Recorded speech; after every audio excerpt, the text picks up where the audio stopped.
Hello, जय हिंद, वंदे मातरम। दोस्तों, कैसे हैं आप सभी और कैसी चल रही है आप सभी के रीट एग्ज़ाम की तैयारी।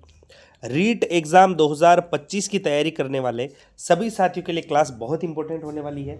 इस क्लास में दोस्तों हम आपके एग्ज़ाम के लिए राजस्थान जीके के टॉप 30 क्वेश्चन देखेंगे। ऐसे क्वेश्चन हैं साथियों जो आपके एग्जाम में हूबहू देखने को मिलेंगे। तो क्लास को एंड तक देखना और एंड में हमें कमेंट करके ज़रूर बताना कि आपके इन 30 में से कितने क्वेश्चन राइट हुए हैं। और दोस्तों, क्लास अच्छी लगे तो क्लास को लाइक करके चैनल को सब्सक्राइब जरूर कर लेना, क्योंकि आपके एग्जाम के लिए ऐसे ही इंपॉर्टेंट क्वेश्चन आंसर और मॉडल पेपर हमारे चैनल से आपको मिलते रहे। तो साथियों, पहला क्वेश्चन है आपका, नैणसीरी ख्यात का रचनाकाल है। नैणसीरी ख्यात का रचनाकाल। नैणसीरी ख्यात के रचयिता कौन थे? मोहणोत नैणसी। इनका संबंध कहाँ से था? तो मारवाड़ रियासत से था। कहाँ से था? मारवाड़ रियासत से। और आपको बताना है दोस्तों कमेंट करके कि मोहणोत नैणसी किसके दरबार में थे, मारवाड़ के किस शासक के दरबार में मोहणोत नैणसी थे। और नैणसी ख्यात का रचना काल क्या हो जाएगा? 1643 से 1666 ईस्वी। ऑप्शन ए इसका राइट आंसर हो जाएगा। अगला है, राजस्थान में स्थित किस सभ्यता स्थल से प्राप्त मृद भांडों में काली मिट्टी के अवशेष प्राप्त हुए हैं? कौन सी सभ्यता स्थल हो जाएगा? तो किस सभ्यता से प्राप्त हुए हैं? आपके बरोर सभ्यता से। कहां से? बरोर सभ्यता। बरोर सभ्यता कहां है प्यारे साथियों? आपकी याद रखना है, आपके अनूपगढ़ जिले में है। कहां पे? अनूपगढ़ जिले में। किस नदी किनारे? तो आपके सरस्वती नदी किनारे स्थित है आपकी बरोर सभ्यता। चीरवा का शिलालेख के प्रशस्तिकार है। चीरवा का शिलालेख कहाँ है दोस्तों? तो उदयपुर के चीरवा गांव में एक मंदिर पर संस्कृत भाषा में आपका चीरवा का शिलालेख मिलता है। और इसके प्रशस्तिकार कौन है? तो इसके प्रशस्तिकार हैं रत्नप्रभ सूरी। रत्नप्रभ सूरी। चीरवा के शिलालेख के दोस्तों लेखक आपसे पूछ लिया जाए, कौन प्यारे साथियों? लेखक। तो लेखक हो जाएंगे आपके पार्श्वचंद्र। और इसके शिल्पी पूछ लिया जाए तो शिल्पी आपके दहलण होंगे। याद रखना है एक एक चीज को दोस्तों। शिल्पी कौन है? दहलण। और प्रशस्तिकार रत्नप्रभ सूरी। और लेखक हो जाएंगे आपके पार्श्वचंद्र। प्राचीन राजस्थान में जाड़ शाही व मोहम्मद शाही सिक्के किस रियासत में प्रचलित थे? जाड़ शाही व मोहम्मद शाही सिक्के क्या हो जाएगा? कौन सी रियासत में थे दोस्तों? तो ये थे आपके जयपुर रियासत में। कहां थे दोस्तों? जयपुर रियासत में। निम्नलिखित में से किस इतिहासकार ने मेवाड़ के गुहिल वंश को ईरान के बादशाह नौशेखा की संतान बताया है? बहुत ही इंपॉर्टेंट क्वेश्चन है दोस्तों। हर एक क्वेश्चन आपके एग्जाम के लिए बहुत इंपॉर्टेंट है। तो क्या हो जाएगा? कौन सा इतिहासकार है जिसने मेवाड़ के गुहिल वंश को ईरान के बादशाह नौशेखा की संतान बताया है? कौन सा ऐसा इतिहासकार है? तो ये हो जाएगा दोस्तों आपके, क्या होगा? अबुल फजल द्वारा। किसके द्वारा? अबुल फजल द्वारा दोस्तों ये कहा गया है। राजपूताने का पहला शासक जिसने अपनी रणनीति में किलों के स्थान पर पहाड़ों जंगलों को प्राथमिकता दी थी, कौन था दोस्तों ऐसा? राइट आंसर क्या हो जाएगा? तो क्या हो जाएगा? आपके चंद्रसेन। कौन हो जाएगा? चंद्रसेन। ए ऑप्शन आपका राइट आंसर होगा। जयसोम ने कर्मचंद्र वंशोत्कीर्तन काव्यम में किस शासक की तुलना कर्ण से की है? किसने दोस्तों? जयसोम ने। तो किस शासक की तुलना कर्ण से की है? तो क्या हो जाएगा इसका राइट आंसर? राइट आंसर हो जाएगा राव लूणकरण। इसे ही दोस्तों राव लूणकरण, इसे कर्ण से की है। इनकी दानशीलता के कारण इसकी राव लूणकरण की जो तुलना है ये कर्ण से की गई है। आमेर के शासक मानसिंह प्रथम ने किन दो मुगल सम्राटों की सेवा की थी? कौन हो जाएंगे? आमेर के शासक मानसिंह प्रथम ने। दो मुगल सम्राट कौन कौन थे दोस्तों? तो ये थे अकबर व जहांगीर। कौन थे? अकबर व जहांगीर। बिजोलिया शिलालेख के अनुसार सांबर झील का निर्माण किस चौहान राजा ने करवाया था? सांबर झील का निर्माण तो किस चौहान राजा ने करवाया था? ये थे वासुदेव चौहान। शाकंभरी के चौहान वंश के मूल पुरुष, आदि पुरुष या चौहान वंश का संस्थापक जिन्हें कहा जाता है वासुदेव चौहान, इनके द्वारा दोस्तों सांबर झील का निर्माण करवाया गया था। शासक और सेनापति लिख रखे हैं दोस्तों, सुमेलित करना है। हमीरदेव चौहान के सेनापति कौन थे? हमीरदेव चौहान के, तो ये थे रणमल व रतिपाल। रावल रतन सिंह के कौन थे? तो रावल रतन सिंह के दोस्तों कौन थे? गोरा बादल थे। राव मालदेव के कौन थे? तो राव मालदेव के आपके जेहता कुंपा थे। और परमार्दी देव चंदेल के कौन थे? आला उदल थे। इन सेनापति से संबंधित एग्जाम में क्वेश्चन पूछा जाता है दोस्तों, आपको सिंगल में भी इनको याद रखना है। नेक्स्ट क्वेश्चन है आपका, निम्नलिखित में से कौन सा सुमेलित नहीं है? रियासत और एकीकरण के समय शासक दे रखे हैं, कौन सा इनमें से सुमेलित नहीं है आपको बताना है। क्या हो जाएगा? तो पहले ऑप्शन में जयपुर सवाई प्रताप सिंह दे रखा है, पहला ही ऑप्शन गलत दे रखा है दोस्तों। एकीकरण के समय जयपुर के जो शासक थे कौन थे दोस्तों? तो ये थे आपके महाराजा मानसिंह। कौन थे दोस्तों? मानसिंह थे। धौलपुर के थे महाराजा उदयभान सिंह, बीकानेर के थे महाराजा शार्दुल सिंह और उदयपुर के थे महाराणा भूपाल सिंह। आपको याद रखना है एकीकरण के समय जयपुर के शासक कौन थे? मानसिंह थे। तो कौन सा सुमेलित नहीं है? ऑप्शन ए इसका राइट आंसर हो जाएगा। राजस्थान की मध्यकालीन प्रशासनिक एवं राजस्व व्यवस्था के अंतर्गत पट्टा रेख से तात्पर्य था। पट्टा रेख से तात्पर्य क्या हो जाएगा? राइट आंसर क्या होगा प्यारे साथियों? तो जागीर की अनुमानित वार्षिक आय क्या कहलाती थी? पट्टा रेख किसे कहा जाता था? जागीर की अनुमानित वार्षिक आय जो थी दोस्तों वह पट्टा रेख कहलाती थी। आउवा के ठाकुर का झगड़ा अपने राजा से था, अंग्रेजी सरकार से नहीं, यह कथन किसका है? क्या हो जाएगा? यह कथन किसका है दोस्तों? तो ये पिचार्ड का कथन है। किसका है? पिचार्ड का। बिजोलिया के निवासी विजय सिंह पथिक को किस नाम से संबोधित करते थे? बहुत ही अच्छा क्वेश्चन दोस्तों, बहुत ही इंपॉर्टेंट क्वेश्चन। बिजोलिया के जो निवासी थे वे विजय सिंह पथिक को किस नाम से संबोधित करते थे? तो क्या कहा जाता था? तो उन्हें महात्मा जी कहकर पुकारते थे। क्या कहते थे दोस्तों? महात्मा जी। एकीकरण के दूसरे चरण में पूर्व राजस्थान या राजस्थान संघ की राजधानी किसे बनाई गई?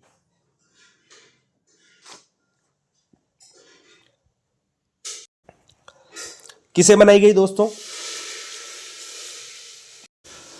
तो क्या हो जाएगा? किसे बनाई गई? कोटा को बनाई गई थी। किसे? कोटा को। हाड़ौती प्रजामंडल का प्रथम अध्यक्ष किसे नियुक्त किया गया था? हाड़ौती प्रजामंडल का प्रथम अध्यक्ष। हाड़ौती प्रजामंडल की स्थापना कब हुई थी? वर्ष 1934 में। और इसका प्रथम अध्यक्ष किसे बनाया गया था? हाजी फैज मोहम्मद को।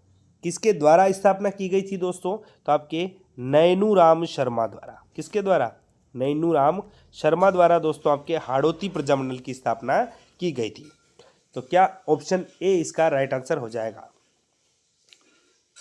निम्नलिखित में से किस सभा द्वारा हल्दी घाटी के मेले का आयोजन तथा प्रताप जयंती मनाने की शुरुआत की थी? किस सभा द्वारा हो जाएगा?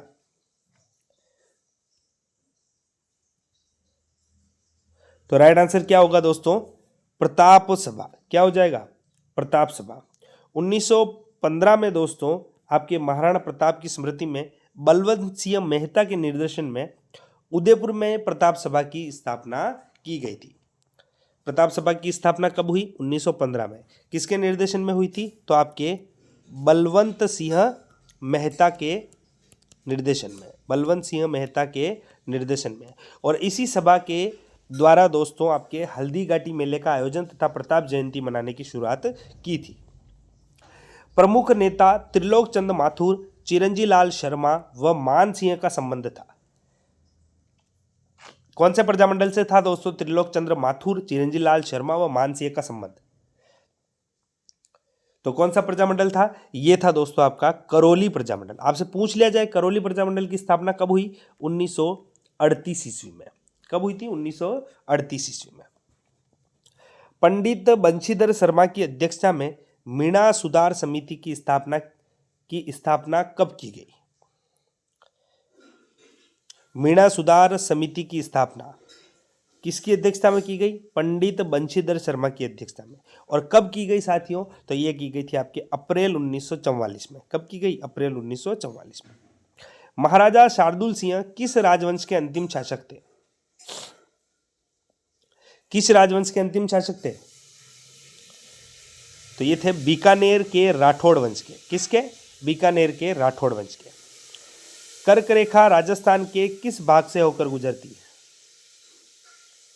कर्क रेखा राजस्थान के किस भाग से होकर गुजरती है दोस्तों? तो कर्क रेखा दोस्तों आपके दक्षिण भाग से होकर गुजरती है। किससे? दक्षिण भाग से होकर गुजरती है। राजस्थान के दो जिलों से, एक तो आपका बांसवाड़ा और डूंगरपुर, इन दो जिलों से होकर दोस्तों आपकी कर्क रेखा गुजरती है। राजस्थान का निम्नलिखित में से कौन सा जिला मुख्यालय अंतर्राष्ट्रीय सीमा रेखा पर भौगोलिक रूप से सबसे दूर स्थित है? क्या हो जाएगा? तो कौन सा हो जाएगा? तो क्या हो जाएगा आपका? बीकानेर। राइट आंसर क्या होगा प्यारे साथियों? बीकानेर। निम्नलिखित कथनों पर विचार कीजिए एवं नीचे दिए गए विकल्प का चयन कीजिए। तारा बालूका स्तूप मोहनगढ़, पोखरण, सूरतगढ़ क्षेत्रों में मिलते हैं। अर्धचंद्राकार बालूका स्तूप चूरू, सीकर, बीकानेर, बाड़मेर में मिलते हैं। जोधपुर जिले में किसी भी प्रकार के बालूका स्तूपों का विस्तार नहीं है। तो इनमें से कौन कौन सा कथन सही हो जाएगा? तो क्या हो जाएगा? राइट आंसर क्या होगा प्यारे साथियों? तो राइट आंसर हो जाएगा आपका कथन 1 और कथन 2 सही है। तो सी ऑप्शन राइट होगा। कथन 1 व 2 सही हो जाएंगे। निम्नलिखित में से कौन सा एक सुमेलित नहीं है? कौन सा एक सुमेलित नहीं है दोस्तों? पर्वत श्रेणियां दे रखी है, तो कौन सा सुमेलित नहीं है? ऋषिकेश उदयपुर दे रखा है, ये गलत हो जाएगा। ऋषिकेश कहाँ है दोस्तों?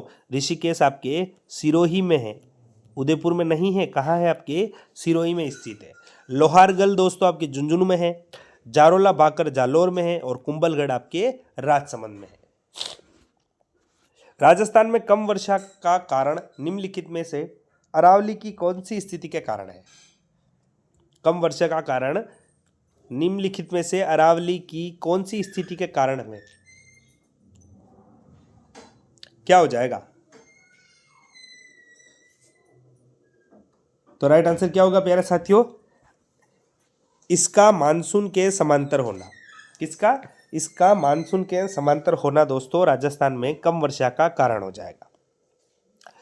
कौन सा युग्म झील जिला सुमेलित नहीं है? यानी कि झील और जिला कौन सा इसमें सुमेलित नहीं दे रखा है दोस्तों? तलवाड़ा झील आपके हनुमानगढ़ में है, बिल्कुल सही। नवल सागर झील बूंदी में है, बिल्कुल सही। गुलाब सागर झील जोधपुर में है, बिल्कुल सही। लेकिन गेप सागर झील धौलपुर में नहीं है। गेप सागर झील आपकी कहाँ है? डूंगरपुर में है। कहाँ है दोस्तों? गेप सागर या फिर गेप सागर, ये दोनों ही दोस्तों आपके, ये दोनों ही नाम दोस्तों एक ही झील के हैं, गेप सागर या फिर गेप सागर। ये कहाँ है? आपकी डूंगरपुर में। तो ए ऑप्शन आपका राइट हो जाएगा। कौन सा सुमेलित नहीं है? A option. दौसा जिले का गठन कब हुआ? दौसा जिले का गठन कब हुआ दोस्तों? तो दौसा जिले का गठन कब हुआ? राजस्थान का 29वां जिला था, 29वां नंबर का जिला था दौसा। और इसका उद्घाटन कब हुआ था? तो आपके इसका गठन कब हुआ? 10 अप्रैल 1991 को। बी ऑप्शन आपका इसमें राइट आंसर हो जाएगा। निम्नलिखित में से राजस्थान का कौन सा क्षेत्र अरब सागर शाखा से सर्वाधिक वर्षा प्राप्त करता है?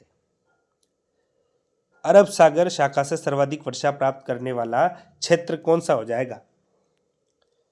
तो आपके दक्षिण तथा दक्षिण पूर्वी क्षेत्र, सी ऑप्शन राइट होगा।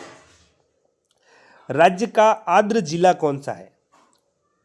राज्य का आर्द्र जिला कौन सा हो जाएगा? तो आर्द्र जिला कौन सा है आपका? झालावाड़। कौन सा हो जाएगा? झालावाड़।